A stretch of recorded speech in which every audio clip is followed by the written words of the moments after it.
কিন্তু শফকাত ভাইয়া তো আর যেমন তেমন পুরুষ না যে তোর হাজবেন্ড, যার কথা ভাবলেই এখন তুই লজ্জা টজ্জাও পাস। সাবার মুখে হাসি ফুটল ঠিকই, তবে মন মস্তিষ্ক আচ্ছন্ন হলো গভীর এক চিন্তায়। আসলেই তো, এভাবে আলাদা ঘরে থেকে নিজেদের মধ্যকার সমস্যাগুলো কি করে মেটাবে তারা? অরুণ বলল, দুজনে আলাদা করে থাকার ব্যাপারটা তো তুই শুরু করেছিলি, তাই না? হ্যাঁ, আমি এই বাড়িতে এসেই বলে দিই ওনার সাথে এক ঘরে থাকতে পারবো না। অরুণ বিজ্ঞ গলায় বলল। তাহলে এটা তো তোকেই শেষ করতে হবে। এই দূরত্বর কারণেই তো তোদের মিসআন্ডারস্ট্যান্ডিং এতটা বেশি। সাবা চিন্তিত ভঙ্গিতে বলল, তোর তাই মনে হয়? হুম, এখন যেহেতু মিসআন্ডারস্ট্যান্ডিং একটু একটু করে দূর হতে শুরু করেছে, আমার মনে হয় তোরা তোর ভাইয়ার ঘরে গিয়ে থাকা উচিত। একে অপরকে আরো ভালো করে জানতে পারবি। সাবা শঙ্কিত গলায় বলল। কিন্তু আমি নিজ থেকে ওনার ঘরে গিয়ে থাকার কথা বলি কি করে? অরুণ দুশ্চিন্তাগ্রস্ত গলায় বলল। তা ঠিক। কিছুক্ষণ ভাবনা চিন্তায় ডুবে রইল দুজনে। আচমকা অরুণ উজ্জ্বল গলায় বলল, এক কাজ কর, মাঝরাতে হুট করে ভাইয়ার ঘরের দরজা টোকা দিয়ে বল, একা একা ঘুমাতে তো ভয় করছে, ওনার ঘরে ঘুমাবি। অরুণের এমন বুদ্ধি শুনে সাবা খিলখিল করে হেসে উঠল। অরুণ ভ্রুকুচকে বলল। হাসিস কেন? সাবা হাসি মুখেই বলল, উনি আমাকে ভালো করেই চেনেন। উনি জানেন এরকম আলাদা মেয়ে আমি না। আবারও ভাবনায় ডুবে গেল অরুণ। উফ, তার বান্ধবীটা একটু আহ্লাদে হলে কি এমন ক্ষতি হতো? কিছুক্ষণ ভেবে অরুণ বলে, তোদের মধ্যে সম্পর্কটা এখন একটু স্বাভাবিক, তাই না? হ্যাঁ। আজ রাতে ভাইয়ার দরজায় টোকা দিয়ে বলবি, ঘুম আসছিল না, তাই গল্প করতে এসেছি। গল্প করতে করতে ওইখানে ঘুমিয়ে পড়বি। ঘুম না এলেও ঘুমের ভান করে পড়ে থাকবি।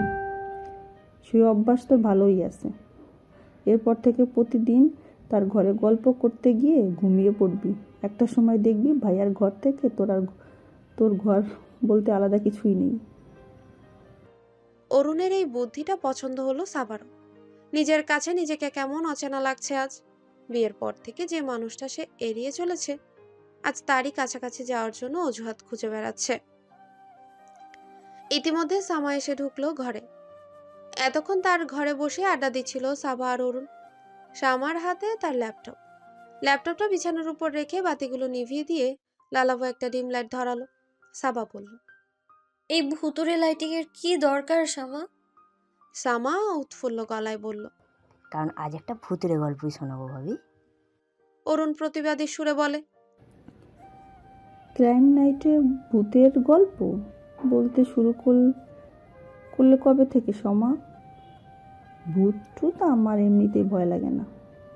ট্রু ক্রাইম শোনালে আছি, না হলে আমি ঘুমালাম। শ্যামা আহত গলায় বলল। আহা অরুণদি, আমি কি একবার বলেছি আজকের গল্পটা টু ক্রাইম স্টোরি না? টু ক্রাইমই, কিন্তু ভুতুরে। সাবা কৌতূহলী গলায় বলল। সেটা কিরকম? শ্যামা আগ্রহ নিয়ে বলল। একটা মহিলা মরে যাওয়ার পর ভূত হয়ে এসে নিজেই নিজের খুনের কেস সলভ করে। অরুণ ভ্রুকুচকে বলল। এটা সত্যি ঘটনা? সাবা এবং অরুণ একরাশ কৌতূহল আর আগ্রহ নিয়ে তাকালো শ্যামার দিকে। আজ বোধ হয় জমে উঠবে ক্রাইম নাইটের আসর। সাবা এবং অরুণ দুজনেই তাকিয়ে আছে শ্যামার দিকে। অপরাধমূলক ডকুমেন্টারি সাবাও প্রচুর দেখে, না দেখলেও অপরাধ নিয়েই তো তার যাবতীয় যত কাজ। তবুও ক্রাইম নাইটে সবসময় সামাই গল্প বলে। মেয়েটা যে কোনো সাধারণ গল্পকেও চমৎকারভাবে উপস্থাপন করে। মনে হয় যেন সত্য ঘটনা নয়, কোনো সিনেমার গল্প বলছে সে। শ্যামা আগ্রহ নিয়ে বলে। অ্যালেন সাউরি নামের এক লোকের বাড়ির দরজায় পুলিশ টোকা দেয়। লোকটা হসপিটালের টেকনিশিয়ান। শিকাগোর মতো ব্যয়বহুল একটা শহরে তার পক্ষে এই সামান্য চাকরি দিয়ে বেঁচে থাকা সম্ভব হতো না। পাশাপাশি তার একটা গার্লফ্রেন্ডও ছিল, তাই সে ছোটোখাটো অড জব করতো বাড়তি ইনকামের জন্য। অরুণ অধৈর্য কণ্ঠে বলে। এ কি, খুনি না ভিকটিম? সাবা ব্রু কুচকে বলে। অরুণ, এখনই অধৈর্য হয়ে গেছিস, মেয়েটাকে বলতে তো দে। শ্যামা, তুমি বলো। শ্যামা আবারও হাসি মুখে বলতে শুরু করে। অ্যালেন যে হসপিটালে কাজ করে সেখানকার এক ফিজিওথেরাপিস্ট কয়েকদিন আগে নিজ বাড়িতে খুন হয়। পুলিশ তার ব্যাপারে জিজ্ঞাসাবাদ করতে এসেছে। যে মহিলা খুন হয় তার নাম তেরেসিতা পাঁসা। বয়স প্রায় 40-এর কাছাকাছি, কিন্তু সে আমেরিকান নয়।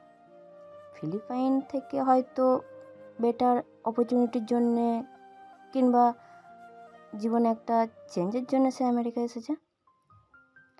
একদিন তেরেসিতা হসপিটালে কাজ করত, আরেকদিকে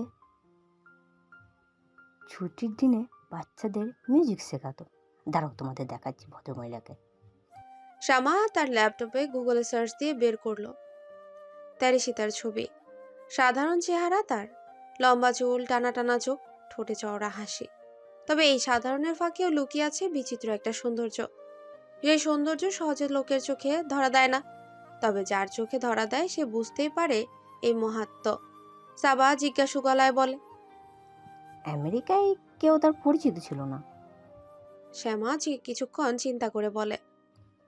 পরিচিত বলতে কলিগরা ছিল, কিন্তু সেভাবে কোনো আত্মীয় স্বজন ছিল না। বাবা মা পরিবারের অন্যরা ফিলিপাইনেই থাকতো। বিয়ে করেনি? না, একাই থাকতো। সে কেমন যেন ইন্ট্রোভার্ট টাইপের ছিল। সাবা তীক্ষ্ণ কণ্ঠে বলে। আচ্ছা, এই মহিলা খুন হলো কি করে? সাবার প্রশ্নের ভঙ্গি শুনে মনে হচ্ছে যেন এলাকায় কোনো অপরাধ ঘটেছে, আর সে রিপোর্ট তৈরি করার জন্য অনুসন্ধানে এসেছে। এলাকার মানুষকে জিজ্ঞাসাবাদ করছে। শ্যামা উৎফুল্ল গলায় বলে। সেটাই তো কাহিনী ভাবি।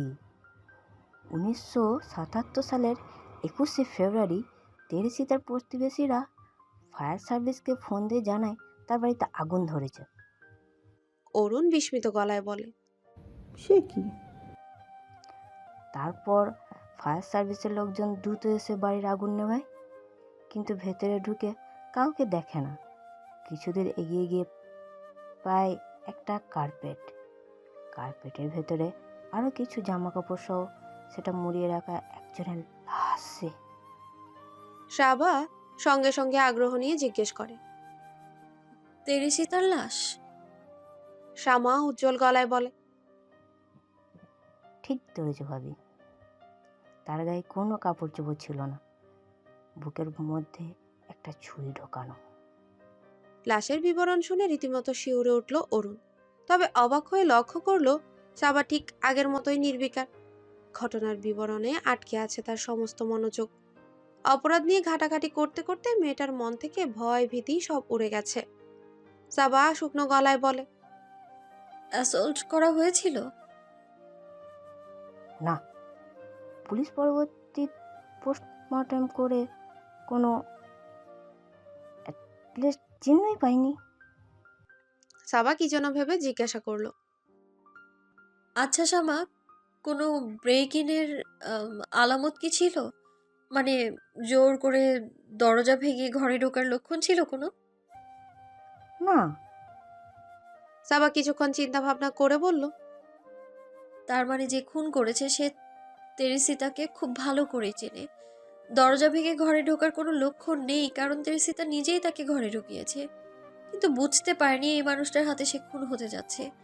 আর যে খুন করেছে সেও খুনটাকে চাপা দেওয়ার জন্যই ঘরে আগুন ধরিয়ে দেয়, ওনার কাপড় চোপড় খুলে ফেলে, যাতে পুলিশ এটাকে অ্যাসল্টের কেস ভেবে কনফিউজড হয়ে যায়, তাই না?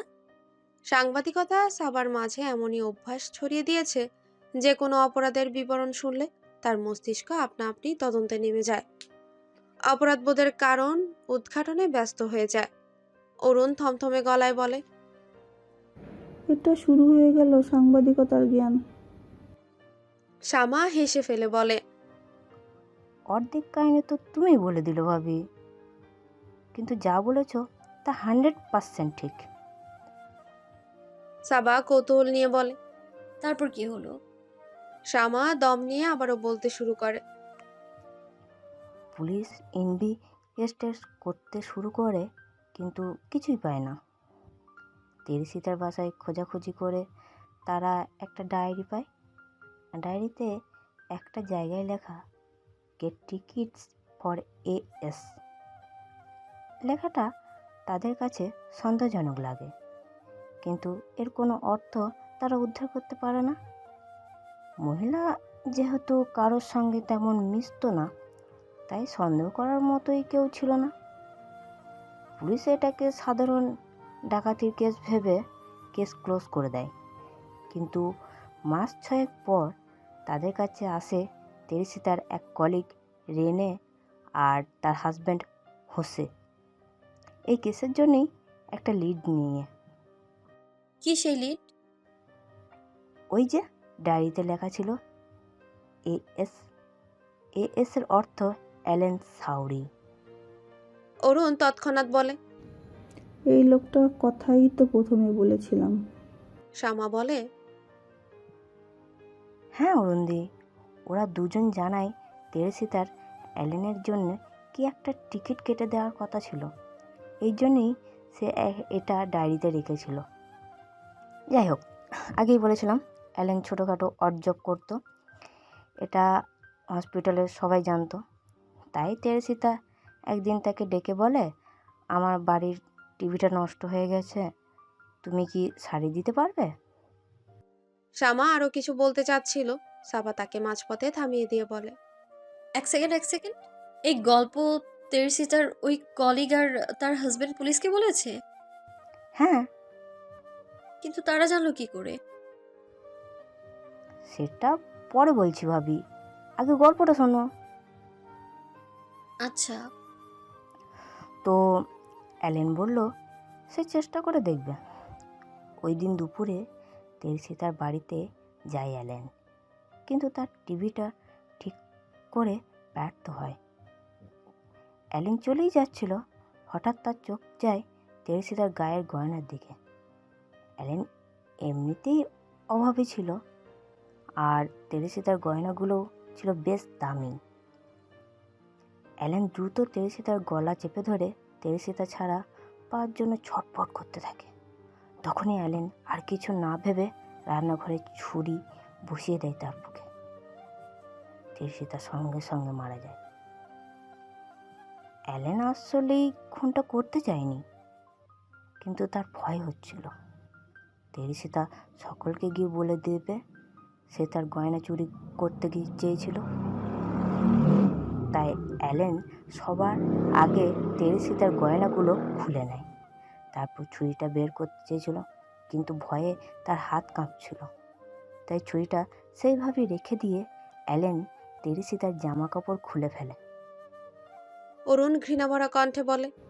ছুরি বের করতে হাত কাঁপছিল, কিন্তু একটা মৃত মানুষের জামা কাপড় খুলতে হাত কাঁপলো না, জানোয়ার কোথাকার। শ্যামা তার ঘৃণা সমর্থন করে বলে। ভাবি ঠিকই বলেছিল, পুলিশকে কনফিউজ করাই ছিল তার মূল উদ্দেশ্য। তেরসিতার লাশের উপর অন্য কাপড় ছড়িয়ে দিয়েছিল, যাতে কার্পেট সহ ওগুলো গলে গিয়ে ছুরিটাও আপনা আপনি বের হয়ে আসছে, কিন্তু সেটা হয়নি। অ্যালেন তো সরাসরি অস্বীকার করে এই অভিযোগ। সে তো এমন একটা ভাব করে তেরসিতাকে সে চিনতই না। তার বাসার যাওয়ার তো দূরের কথা, পরে ওই হেসো আর রেনে আবারও বলে অ্যালেনের তেরসিতার গয়নাগুলো তার গার্লফ্রেন্ডকে গিফট করেছে। সাবা চমকে উঠে বলে। খুন করে চুরি করা গয়না গার্লফ্রেন্ডকে গিফট করেছে? হ্যাঁ, পুলিশ অ্যালেনের গার্লফ্রেন্ডের কাছে গিয়ে দেখে আসলেই তার কাছে তেরসিতার গয়না। অরুণ উৎফুল্ল ভঙ্গিতে বলে। তার মানে অ্যালেনই খুনি? শ্যামা বলল। হ্যাঁ অরুণদি, অ্যালেন পরবর্তীতে স্বীকার করে তার দারিদ্র্যের কারণে ক্রিসমাসে গার্লফ্রেন্ডকে কিছুই গিফট দিতে পারেনি। তেরসিতার ওই গয়নাগুলো দেখে তার খুব লোভ হচ্ছিল, সে ওগুলো চুরি করে নিয়ে চলে যেতে চেয়েছিল, কিন্তু হঠাৎ তার মনে পড়ে এই চুরির কথা তেরসিতা হসপিটালে জানিয়ে দিলে তার মান সম্মান তো যাবেই, চাকরিটাও আর থাকবে না। তার কি করবে বুঝতে না পেরে ও বুকে ছুরি বসিয়ে দেয়। কয়েক মুহূর্তে নীরবতা বয়ে গেল এই ঘরের ভেতর দিয়ে। কাউকে ক্রিসমাসের উপহার দেওয়া কি একটা মানুষের জীবনের থেকে বেশি জরুরি হতে পারে? এই যে সামান্যতম কারণে একটা মানুষ সহজে আরেকটা মানুষের জীবন কেড়ে নিচ্ছে, তাদের কি একবারের জন্য অনুশোচনা বোধ হয় না? কাউকে হত্যা করার আগে তারা কি একবারের জন্য নিজেকে প্রশ্ন করে না, কাজটা কি ঠিক হবে নাকি ভুল? সাবা অবশেষে নীরবতা ভঙ্গ করে বলল, কিন্তু একটা প্রশ্ন থেকেই যাচ্ছে শামা। কি ভাবি? পুলিশ তো নিজে থেকে খুঁজে বের করেনি যে অ্যালাইনি খুনি, এমনকি সন্দেহ করেনি তাকে। তুমি বললে এই রেনে আর হোসে এসেই তার তথ্য দিল, কিন্তু তারা এত কিছু জানলো কি করে? সাবা শামা কয়েক মুহূর্ত চুপ করে থেকে রহস্যের ভঙ্গিতে বলে। তেরেসিতা বলেছে। সাবা হকচকিয়ে গিয়ে বলে, কি? অরুণ বিস্ময়ে ও অভিভূত হয়ে বলে, যে মারা গেছে সেই তেরেসিতা? শামা তাদের বিস্ময় দেখে হাসি হাসি মুখে বলে, হ্যাঁ অরুণদি, মৃত তেরেসিতাই তাদের বলেছে সব। সাবা ভ্রুকুচকে চোখে মুখে বিস্ময় নিয়ে বলে। কি করে সম্ভব? শামা আবারও শান্ত ভঙ্গিতে বলতে শুরু করে, হসপিটালে তেরেসিতার সব থেকে ভালো বন্ধু ছিল রেনে। তারা বেশিরভাগ সময়ই একে অপরের সঙ্গে গল্প করত, একে অপরের মনে কথা শুনতো। তেরেসিতার মৃত্যুতে রেনে তাই প্রচণ্ড ভেঙে পড়ে। দিনভর শুধু তার কথাই ভাবতে থাকে। একদিন সে হসপিটালের সোফায় উপরে ঘুমিয়ে আছে, উঠে দেখে তার সামনে তেরেসিতা দাঁড়িয়ে। সাবা দৃঢ় ভঙ্গিতে বলল, এটা তো হ্যালুসিনেশন।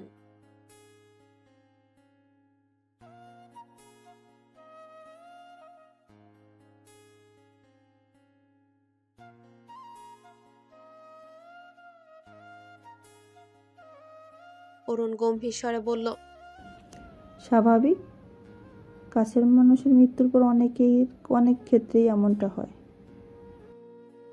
কিন্তু রেনের সঙ্গে যা হচ্ছিল তা অস্বাভাবিক অরুণদি। একদিন তার হাজব্যান্ড হোসে নিজ থেকে তার বইয়ের চিৎকার আওয়াজ শুনতে পায়। ডক্টর হোসে এক দৌড়ে পড়ে যায়, কিন্তু দেখে তার বউ ঘুমিয়ে।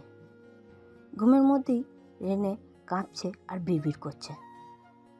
শাবা এবং অরুণ দুজনের চোখে মুখে নতুন করে ফুটে উঠল বিস্ময়ের ঝলক। শামা আবারও বলল, এমনকি রেনের বয়সও পাল্টে গেছে। হোসে যেহেতু তেরেসিতাকে সেভাবে চিনত না, তাই বুঝতে পারিনি, কিন্তু ওটা তেরেসিতার কণ্ঠ। অরুণ বলল, তেরেসিতা আত্মা তাহলে রেনের উপর ভর করেছিল? তা বলতে পারবো না, কিন্তু তেরেসিতা রেনের মাধ্যমে হোসেকে বলে, This is not your wife. This is Thursday Vasa. আমি আপনার স্ত্রীর শরীর ছেড়ে চলে যাব।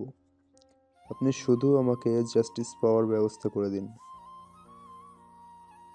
তারপর তেরিসিতা পুরো ঘটনার বর্ণনা দেয় হোসের কাছে, বলে সবকিছু পুলিশকে গিয়ে জানাতে।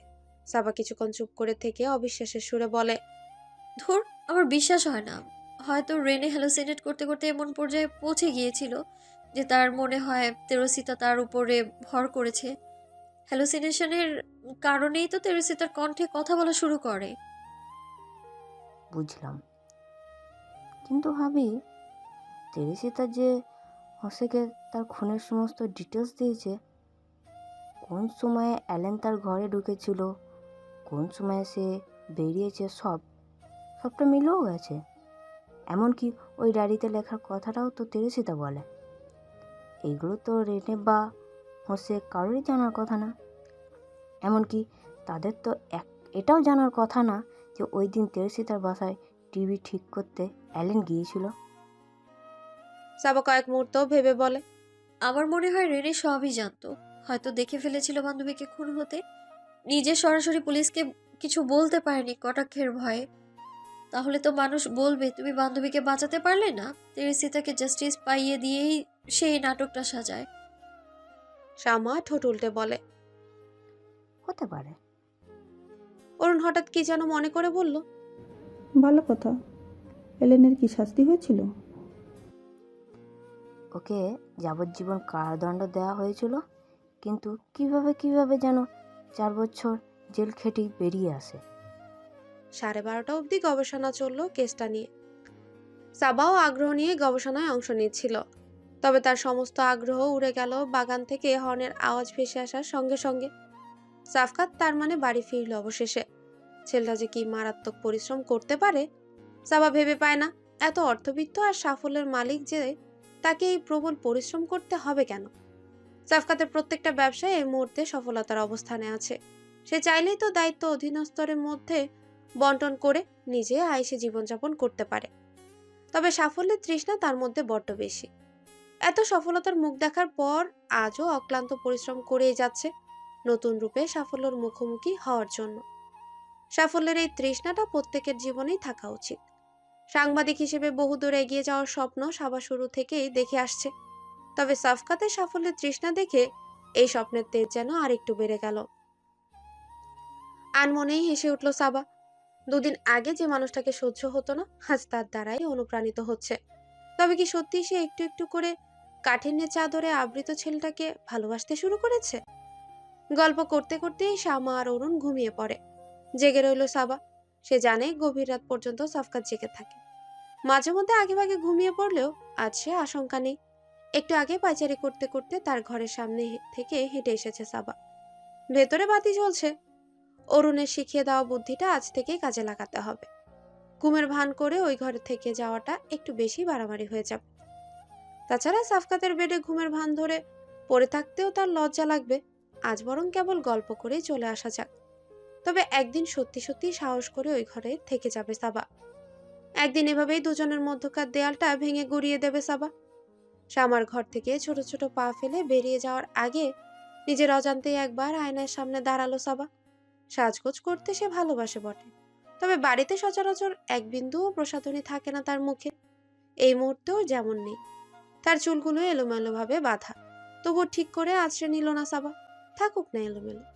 সাফকাত তাকে ভালোবেসে থাকলে তার সাজসজ্জায় অপরূপ রূপটাকে যেমন আপন করে নিবে, তেমনই আপন করে নিবে তার এই এলোমেলো রূপটাকেও। নিঃশব্দে পা ফেলে সাফকাতের ঘরের দিকে এগিয়ে যাচ্ছে সাবা। মানুষটাকে কাছ থেকে এতবার দেখেছে, এত এত ঝগড়া করেছে, অথচ আজ তার মুখোমুখি হওয়ার চিত্র কল্পনায় ভেসে উঠতেই বুক ঢিপ ঢিপ করতে শুরু করে দিয়েছে। অথচ সাবা কি জানতো তার এই ধীর গতিতে বাড়ন্ত হৃদস্পন্দন এক লাফে বেড়ে যাবে কিছুক্ষণের মধ্যে। দরজায় কয়েকবার টোকা দিতেই দরজা খুলে গেল ভেতর থেকে। সাফাকাতকে দেখার সঙ্গে সঙ্গে মুগ্ধতার শীতল হাওয়া বয়ে গেল সাবার গা বেয়ে। বাদামি টি শার্ট আর ধূসর ট্রাউজারে তাকে মারাত্মক হ্যান্ডসাম লাগছে। কিছুক্ষণ আগে গোসল করেছে বলেই তার ভিজে চুলগুলো সুপ্ত এক স্নিগ্ধতার আভাস দিচ্ছে। পুরুষ মানুষকে এতটা স্নিগ্ধ লাগলে তো মুশকিল। সাবা মনে মনে সাহস সঞ্চয় করে বলল, ঘুমিয়ে পড়েছিলেন? না। সাফকাতের কণ্ঠে ক্ষীণ এক গাম্ভীর্যের আভাস পেল সাবা। তবুও গাম্ভীর্যতাটা এড়িয়ে গিয়ে ঘরের ভেতরে পা রেখে বলল, আমি ভাবলাম একা একা বোর হচ্ছেন, তাই গল্প করতে এলাম।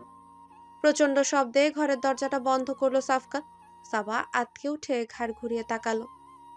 ঘরের বাইরের দিকটা অন্ধকারে ছেয়ে থাকায় এতক্ষণ খেয়াল করেনি।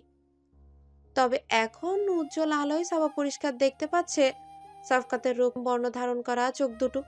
সাফকাত শীতল কণ্ঠে বলল, কেন আমার সাথে গল্প করতে হবে কেন? পুরনো প্রেমিকের সাথে গল্প করে মন ভরেনি?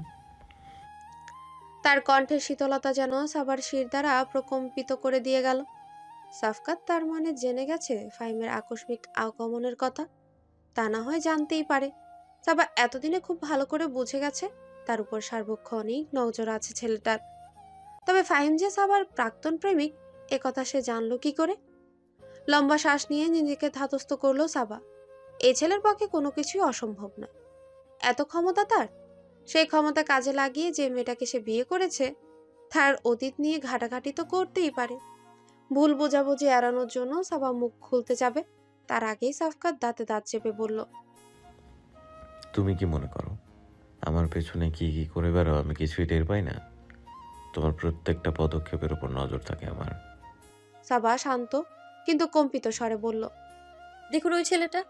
সাবাকে মাঝপথে থামিয়ে দিয়ে সাফকাত বলল, বয়ফ্রেন্ড ছিল না তোমার? বলো, নাকি অস্বীকার করবে? সাবা আরেক দফা নিজেকে শান্ত করে বলল।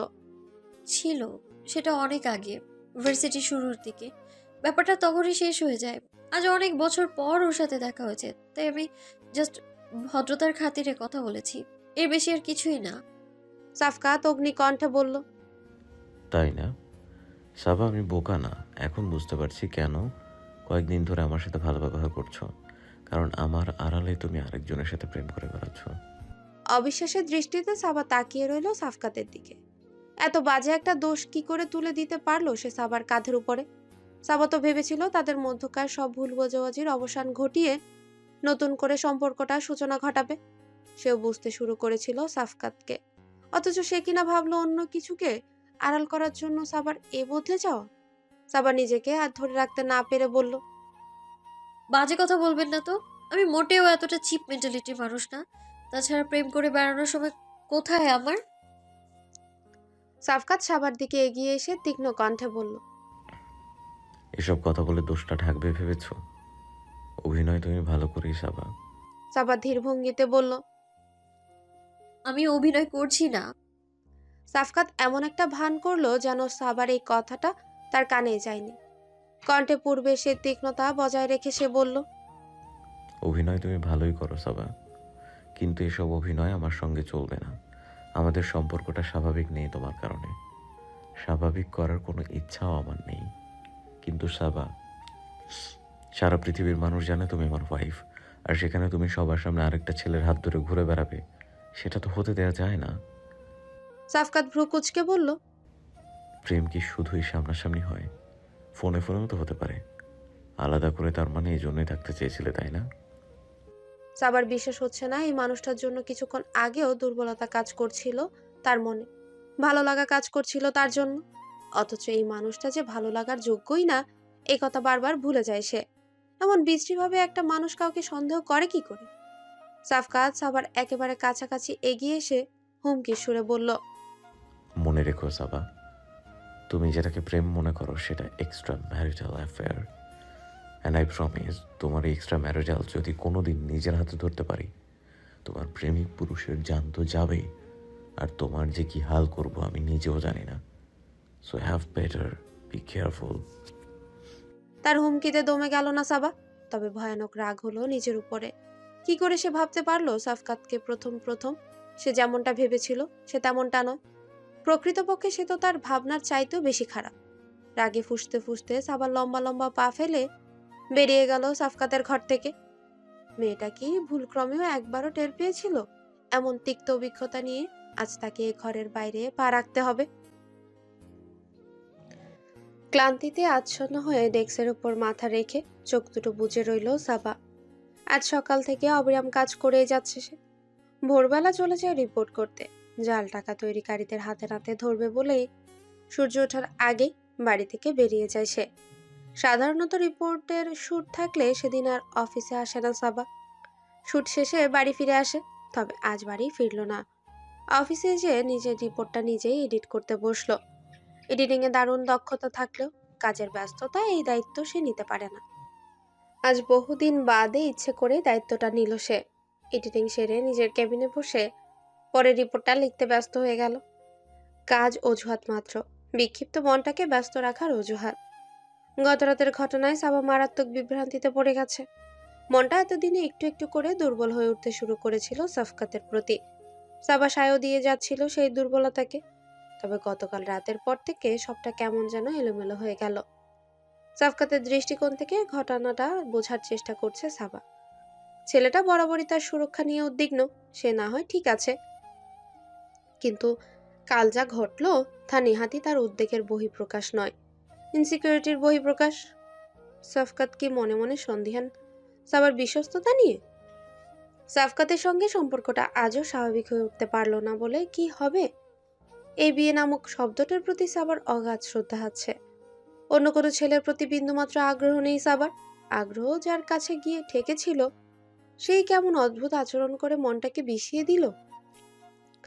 সাবা বুঝতে পারছে না গত রাতের ওই ঘটনার পর থেকে সাফকাতের প্রতি তার মনোভাব কোনো পরিবর্তন এসে গেছে কিনা। সে কি আগের মতোই শফকাতের কথা মনে পড়লেই আনমনে হেসে উঠছে কিনা? না, উল্টো ওই ছেলের কথা মনে পড়তে বিরক্তির প্রবল স্রোতে গা ভাসাচ্ছে।